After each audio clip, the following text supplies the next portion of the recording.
అమ్మా ఏంటమ్మా అది? పాలసీ తీసుకున్నానరా. ఇదెందుకు తీసుకున్నావు అమ్మా? మనకు ఉపయోగపడుతుందని. ఎంత కట్టావు? 6,000. ఇవే నాకు ఇచ్చుంటే ఫోన్ కొనుక్కునేవాను కదమ్మా.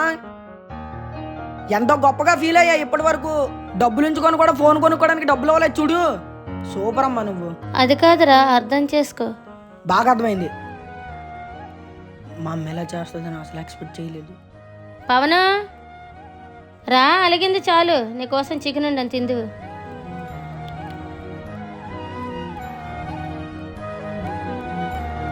ఫోన్ కావాలన్నావు కదా, వేరే వాళ్ళ ఇంట్లో పని ఒప్పుకున్నాను. వారం పోతా అంతే, ఇప్పుడు కొందాం.